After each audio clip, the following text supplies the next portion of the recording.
Welcome to the Words to Empower podcast, featuring Bishop Frank Stewart, pastor of the Acts Ministry in Conway and North Little Rock, and now Pastor Stewart. Welcome back to your Acts Ministry podcast. We're talking about this year, looking at ministry through 2020 spiritual lens. But the first month, we're dedicating this first month to looking at ourselves through 2020 spiritual lens. Got to first take care of us. Now, we've been talking about the man that was able to see the speck in his brother's eye, but yet he had a plank in his own eye that he could not see. So the focus in this first month is to focus on ourselves, to be able to see us.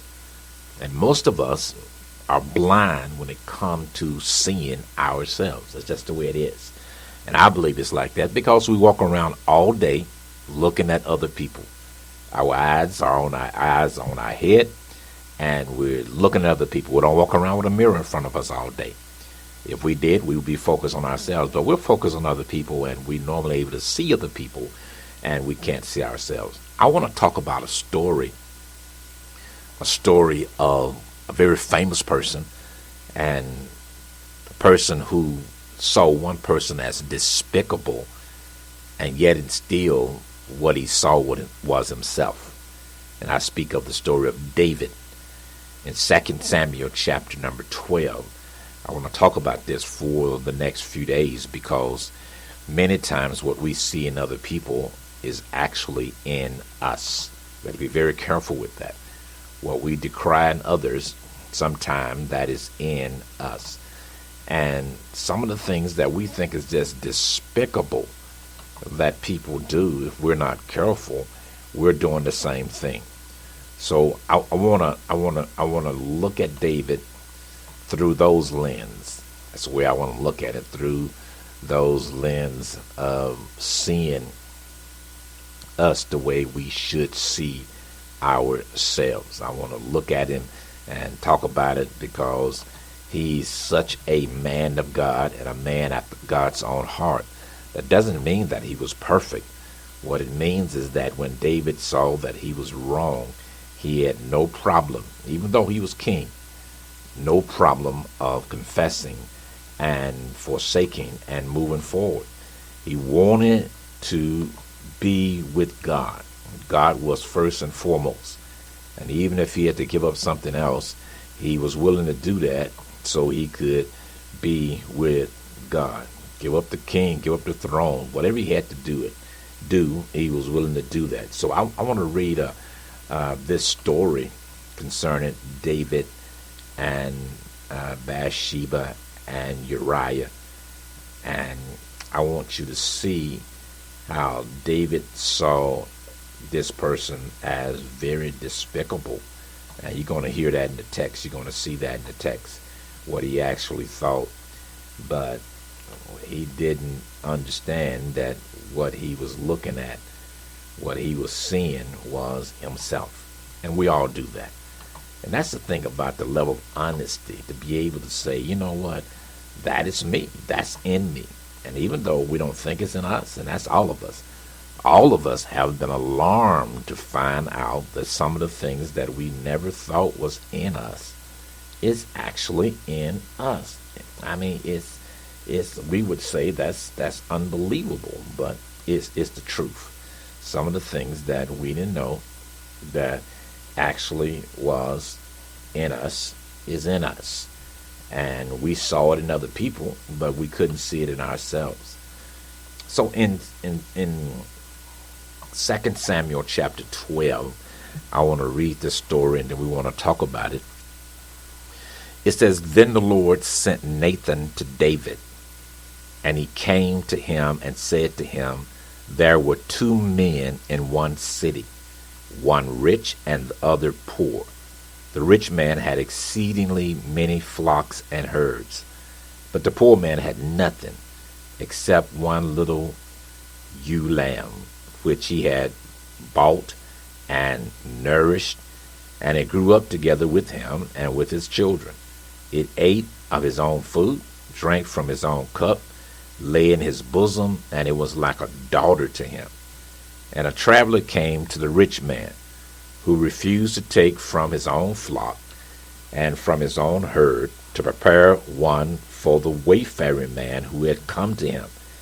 But he took the poor man's lamb and prepared it for the man who had come to him. So David's anger was greatly aroused against the man. And he said to Nathan, "As the Lord lives, the man who has done this shall surely die." Then Nathan said to David, "You are the man." I'm going to stop right there in 7a. I'll stop there because I want you to see how David viewed the man that had done this thing.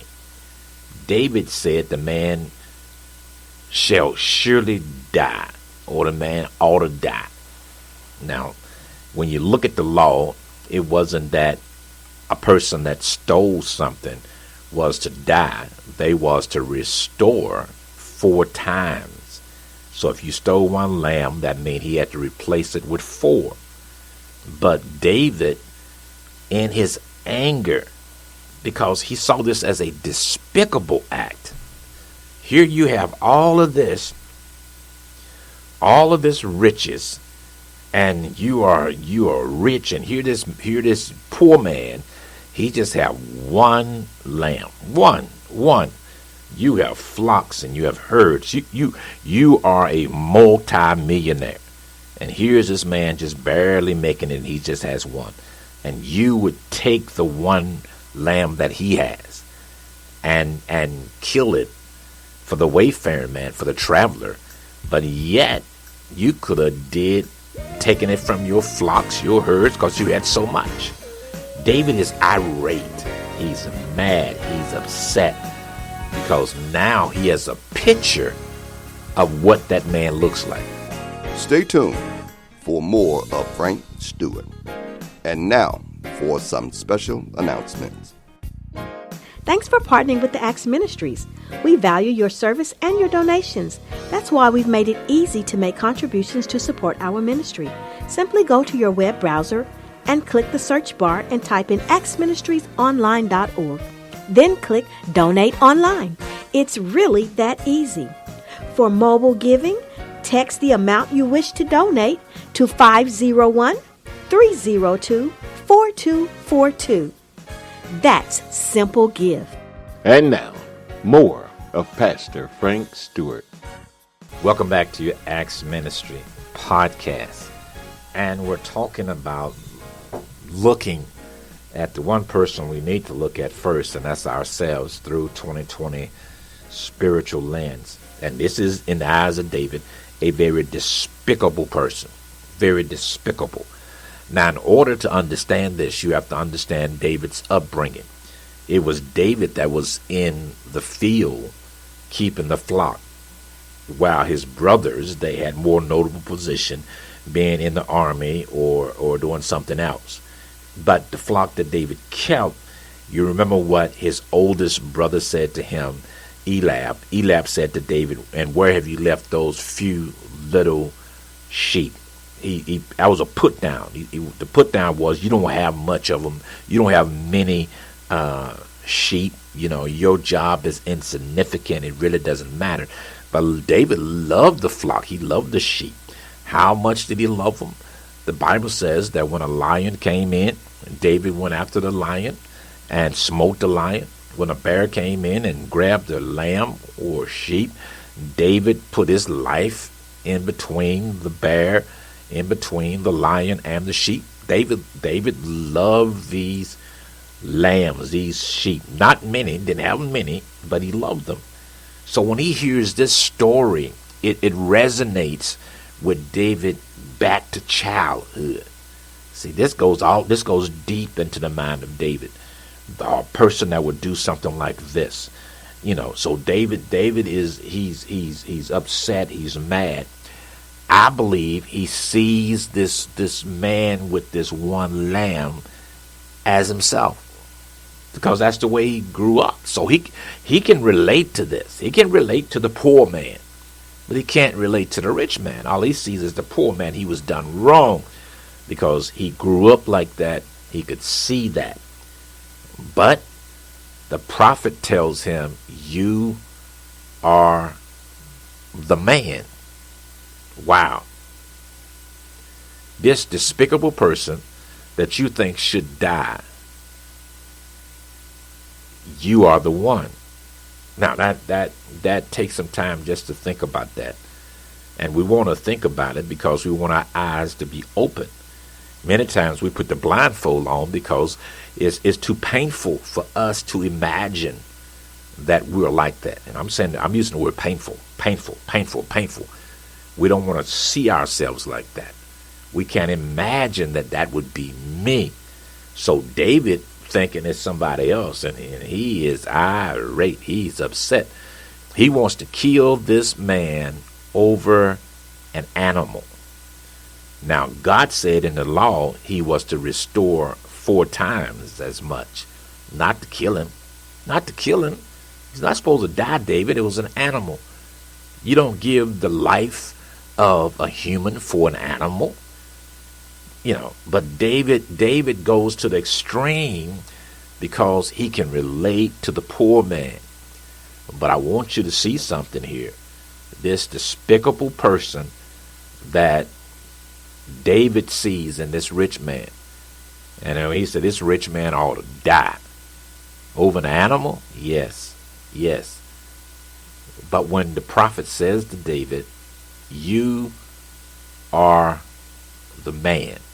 Now, see, this is the thing I want you to see. Everything he hated was in him. Now, we're going to talk about this, brothers and sisters. Our time is almost up.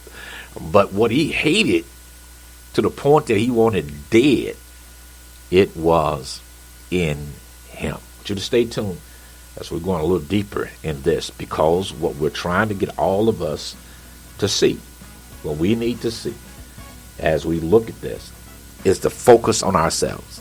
Because the way we see ourselves many times is not the way we are. So even though the whole year we're looking through 2020 lens, and we'll get to looking at our marriages through 2020 lens, and our singlehood, and as a man and as a woman, and so forth. But right now, the first thing we must do is to focus on ourselves. Let's look at ourselves through 2020 lens. We might be shocked at what we see. For mobile giving, text the amount you wish to donate to 501-302-4242. The Acts Church in North Little Rock is located at 1224 Franklin Street. Morning Glory begins at 8 a.m. on Sunday mornings. Sunday school begins at 8:30 a.m. And for a powerful word, join us at 9:30 a.m. for our morning worship service. Bible study is each Wednesday at 6:30 p.m. At our Conway location, Morning Glory begins at 10 a.m. Sunday school begins at 10:30 a.m. Worship service begins at 11:30 a.m. On Thursday, our Bible class begins at 6:30 p.m. For more information, go to actsministriesonline.org or give us a call at 501-329-2055. Thank you for tuning in to the Acts Ministry Podcast. The Acts Church is located at 1423 England Street in Conway and 1224 Franklin Street in North Little Rock, Arkansas. Tune in each day to hear an inspiring word from Pastor Frank Stewart. Greetings in the wonderful name of Jesus Christ. My name is Frank Stewart. I'm the pastor of Acts Ministries in Conway and also in North Little Rock. We also have an outreach on John Barrow where we partnership with the city and other ministries there. I want to invite you to partner with us in this ministry. I want to invite you to share with us in propagating the gospel of Jesus Christ. There are many things that we're doing and we're going to continue to do. We have a vision in mind on how to be a blessing to the communities that we're in, So we're asking you to be a partner with us. I believe that God will reward you and he will multiply you. So join us in the Acts Ministry in sponsoring not only this broadcast, but what we're doing in the great city of Little Rock, North Little Rock, and also Conway. God bless you.